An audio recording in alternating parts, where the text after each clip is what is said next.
കൂറുമാറിയ പഞ്ചായത്ത് പ്രസിഡന്റിനെയും മുൻ പ്രസിഡന്റിനെയും അയോഗ്യരാക്കി തിരഞ്ഞെടുപ്പ് കമ്മീഷൻ. കൊല്ലം ജില്ലയിലെ വിളക്കുടി ഗ്രാമപഞ്ചായത്ത് പ്രസിഡന്റ് റെജീന തോമസ്, മുൻ പ്രസിഡന്റ് KR ശ്രീകല എന്നിവരെയാണ് അയോഗ്യരാക്കിയത്. 6 വർഷത്തേക്ക് പൊതുതെരഞ്ഞെടുപ്പിൽ മത്സരിക്കുന്നതിനും വിലക്കേർപ്പെടുത്തി.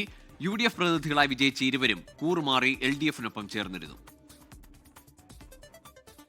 2020 നടന്ന തിരഞ്ഞെടുപ്പിൽ കോൺഗ്രസ് സ്ഥാനാർത്ഥികളായാണ് ഇരുവരും മത്സരിച്ച് വിജയിച്ചത്. 20 സീറ്റിൽ 10ലും ജയിച്ച് UDF ഭരണം പിടിച്ചു. എന്നാൽ 3 വർഷം പിന്നിട്ടപ്പോൾ നാടകീയ നീക്കങ്ങളിലൂടെ റെജീനയും ശ്രീകലയും LDF-ലെത്തി. ഇതോടെ ഭരണം തിരിച്ചുപിടിച്ച LDF ആദ്യം ശ്രീകലയെയും പിന്നീട് റെജീനയെയും പ്രസിഡന്റാക്കി. കൂറുമാറിയവരെ അയോഗ്യരാക്കണമെന്നാവശ്യപ്പെട്ട് കോൺഗ്രസ് നേതൃത്വം തെരഞ്ഞെടുപ്പ് കമ്മീഷനെ സമീപിച്ചു. ഈ വിധിയിലൂടെ നമുക്ക് മനസ്സിലാകുന്നത് ജനാധിപത്യ മൂല്യങ്ങൾ ഉയർത്തിപ്പിടിക്കുന്ന ഒരു വിധി ആണ് ബഹുമാനപ്പെട്ട തെരഞ്ഞെടുപ്പ് കമ്മീഷൻ പുറപ്പെടുവിച്ചത്.